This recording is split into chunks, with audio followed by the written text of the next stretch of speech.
আল্লাহর হাবিব বললেন মুস্তাদরাকে হাকিমের হাদিস, সিনতান লা তুরাদ্দান, দুই দোয়া আল্লাহ কখনো ফিরিয়ে দেন না। এই কোরআনকে নাজিল করছে কে? নাজিল কি উপরের থেকে হয় না নিচ থেকে? তার মানে ওয়া আনজালনাল হাদিদ, লোহাকেও আল্লাহ এইভাবে নাজিল করছে। কোরআন যেমনি উপর থেকে নিচে, ফ্রম আপ টু ডাউন, বৃষ্টি যেমনি উপর থেকে নিচে, তেমনি লোহাকেও উপর থেকে নিচে নাজিল করেছে কে?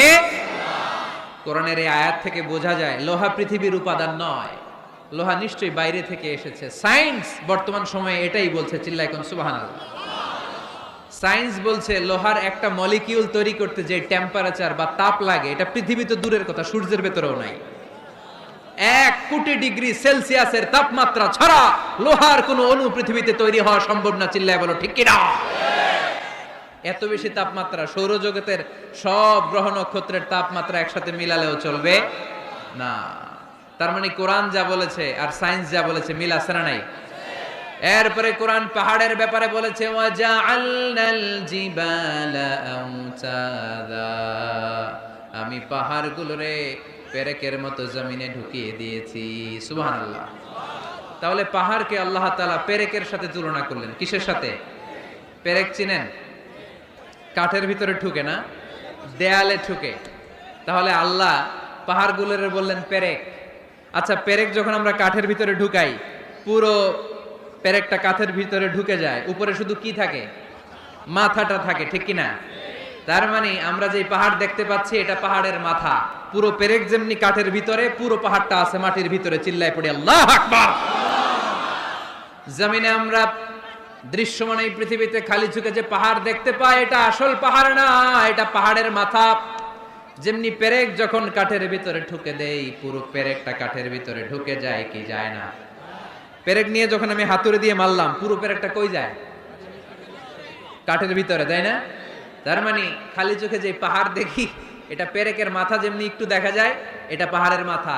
আসল পাহাড় মাটির ভেতরে, উপরে যদ্দূর দেখা যায় তার কমসে কম 10 গুণ পাহাড় মাটির ভিতরে রেখে দিয়েছে কে?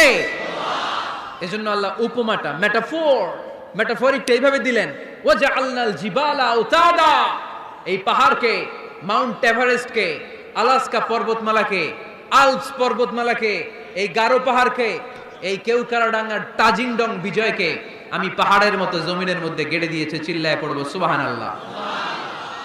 আবার আল্লাহ বললেন, ওয়ামিনাল জিবালি জুদাদুম বীদুন ওয়া হুমরুম মুখতালিফুন আলওয়ানুহা ওয়া গরাবিবু সুদ, পাহাড়ের মধ্যে কোন পাহাড় আমি বানিয়েছি ধবধবে শুভ্র সাদা, কোন পাহাড় আমি বানিয়েছি রক্তিম লাল, কোন পাহাড় আমি বানিয়েছি কুচকুচে কালো।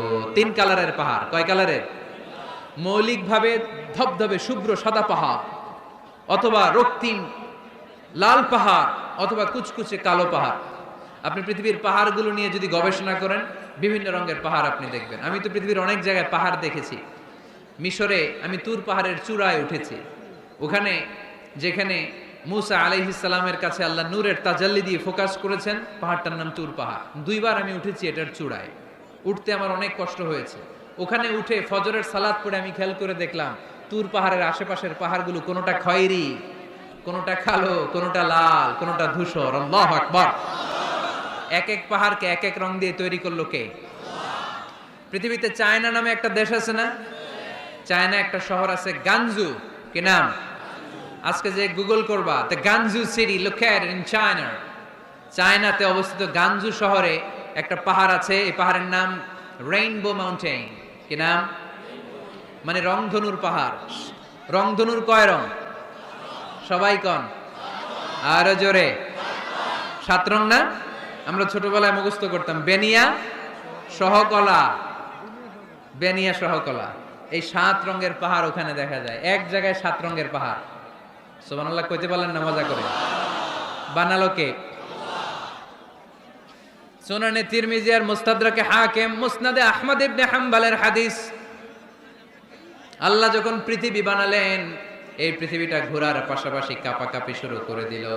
এই পৃথিবীর কাঁপাকাঁপি বন্ধ করার জন্য রব্বুল আলামিন পৃথিবীর মধ্যে পাহাড় গেড়ে দিলে। 7টা tectonic plate, 7 tectonic plates creates the mountain range on earth. 7টা টেকটনিক প্লেট আল্লাহ দিলেন। পৃথিবী সৃষ্টি করার পরে পৃথিবী কাঁপে। আল্লাহ পাথর দিয়ে পেরেক মারলেন, পৃথিবী আর কাঁপে না। সুবহানাল্লাহ কোন। ফেরেশতারা দেখে তো অবাক। ফেরেশতারা বলে, আল্লাহ পাহাড়ের এত শক্তি, পাহাড় গেড়ে দিলেন পৃথিবীতে, আর পৃথিবী কাঁপে না। হাল মিন খালকিকা আশাদ্দু মিনাল জিবাল, আল্লাহ আপনার সৃষ্টির মধ্যে পাহাড়ের চেয়ে শক্তিশালী কি কিছু আছে? আল্লাহ বললেন, নাআম, আছে। আল হাদিদ, লোহা। লোহা পাহাড়ের চেয়ে শক্তিশালী, কারণ লোহা পাহাড়ে মারলে পাহাড় ভেঙে যায়, ঠিক কিনা? ফেরেশতারা আরো অবাক, লোহা এত শক্তিশালী? হাল মিন খালকিকা আশাদ্দু মিনাল হাদিদ, আল্লাহ তাহলে লোহার চেয়ে শক্তিশালী মনে হয় কিছু নাই, আছে? আল্লাহ বললেন, নাআম, আছে। আন্নার, আগুন, কারণ আগুনের মধ্যে লোহা ফেলে দিলে লোহা গলে যায়, ঠিক কিনা? ফেরেশতারা তো আরো অবাক। ফেরেশতারা বলে, তাই নাকি? আগুন এত শক্তিশালী, তো হাল মিন খালকিকা আশাদ্দু মিনান নার, আল্লাহ আপনার সৃষ্টিতে আগুনের চেয়ে শক্তিশালী কিছু আছে? আল্লাহ বলে, আছে। আলমা, পানি, কারণ আগুনের মধ্যে পানি ঢাললে আগুন পাওয়া যায়।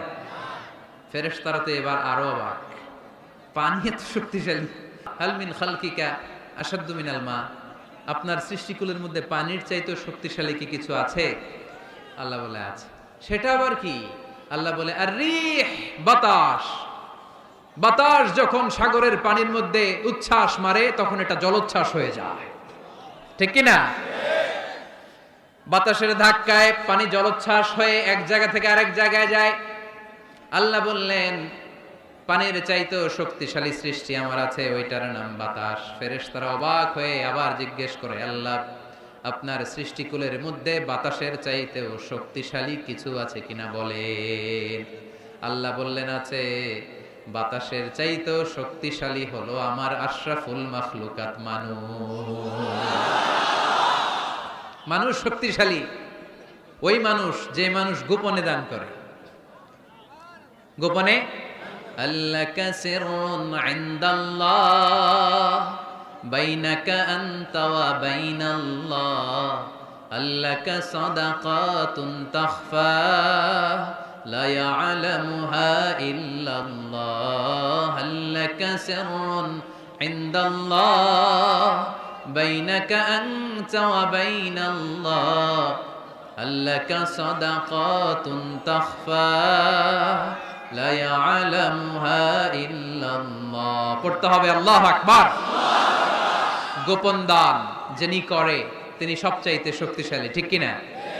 নাকি অমুক ভাই বিশিষ্ট সমাজ সেবক 2 লক্ষ টাকা, বলেন মারহাবা, এইভাবে দান করবেন? মারহাবা করলেও আসি, না কইলেও আসি, ঠিক কিনা? মারহাবা যদি বলে দেন, সমস্যা নাই। মারহাবা না বললেও দিবেন। তাহলে খুশি কে? বেশি খুশি হয় যখন লুকায় লুকায় দেন, নাম না জানায় দেন। ওই দান আল্লাহ এমন ভাবে কবুল করে, ওই দানের কারণে 7 শ্রেণীর ব্যক্তিকে আল্লাহ আরশের নিচে ছায়া দিবে, যেদিন কোনো ছায়া পাওয়া যাবে না, ওই দিন ওই ব্যক্তিকে আল্লাহ টেনে আরশের ছায়ার নিচে বসিয়ে দিবে। তাহলে কোরআন পাহাড়ের কথা যা বলেছে, বিজ্ঞানে ওই কথা আছে না নাই?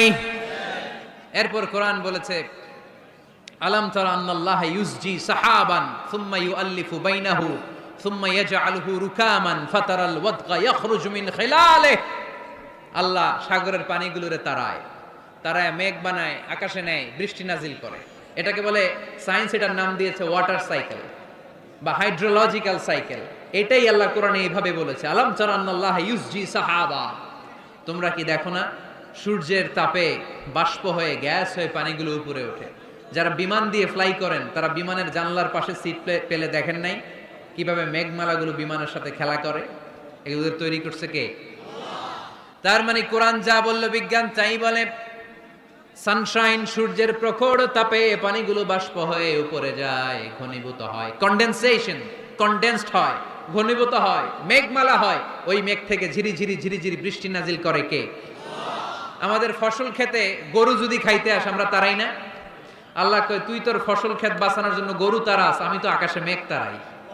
তোর এখান থেকে যে ফসল আসে, এখানে ফসল উৎপাদনের জন্য পরিশ্রম তুই একা করস নাই, আমারও পরিশ্রম আছে। আর বিজ্ঞান যা বলেছে মিল আছে না নাই?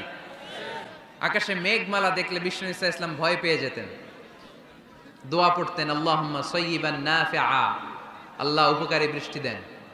বৃষ্টি দেখলে, মেঘ দেখলে আল্লাহ রাসূল পেরেশান, একবার ঘরের ভিতরে আরেকবার বাইরে, একবার ভিতরে আরেকবার বাইরে। আম্মা জান বলতেন, ইয়া রাসূলুল্লাহ, আকাশে মেঘ দেখলে আপনি পেরেশান হন কেন? আল্লাহ রাসূল কেঁদে কেঁদে বলতেন, আয়েশা আমি জানি না, এই বৃষ্টি আর তুফান থেকে মদিনায় সজীব শ্যামল ঘাস লতা পাতা জন্মাবে, নাকি এর মধ্যে থেকে বজ্রপাত এসে আমাদের পাপের কারণে আল্লাহ মদিনাটারে জ্বালিয়ে দিবে? আমি জানি না।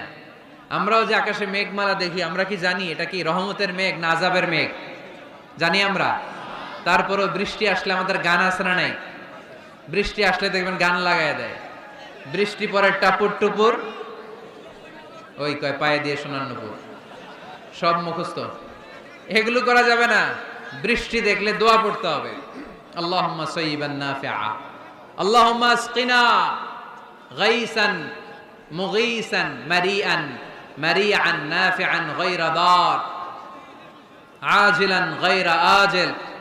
আল্লাহ, এই মেঘমালা থেকে এমন বৃষ্টি দাও যে বৃষ্টি আমাদের জন্য কল্যাণকর, যে বৃষ্টিতে ঘাস লতা পাতা জন্মায়, যে বৃষ্টিতে আমাদের গবাদি পশুর জন্য রিজিক থাকে।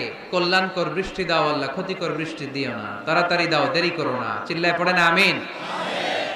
আল্লাহর হাবিব বললেন, মুস্তাদরাকে হাকিমের হাদিস, সিনতান লা তুরাদ্দান, দুই দোয়া আল্লাহ কখনো ফিরিয়ে দেন না। কয় দোয়া? এক হচ্ছে ইনদান নিদা, আজানের পরে যে দোয়াটা করা হয়, আজান আর একামতের মাঝখানে দোয়া, আজানের সময় দোয়া, এই দোয়া আল্লাহ ফিরিয়ে দেয়, একটা গেল। দুই নাম্বার হচ্ছে তাহতাল মাতার, বৃষ্টির নিচে দাঁড়িয়ে দোয়া করলে ওই দোয়া কবুল করে কে? আর আমরা বৃষ্টির নিচে দাঁড়িয়ে আঁকা বাঁকা মেঠো পথে কোন রূপসী হেঁটে যায়, আছে না নাই? বৃষ্টি আসলে আমরা ভাবুক হয়ে যাই, দরজা জানলা বন্ধ করে দিয়ে অনেকে গান বাজনা ছেড়ে দেয়, হিন্দি গান লাগায় দেয়। তো এই জন্য বৃষ্টি নাজিল হলে আমরা যেন আল্লাহর কাছে দোয়া করি। বৃষ্টির সময় দোয়া করলে ওই দোয়াটা কবুল করে কে?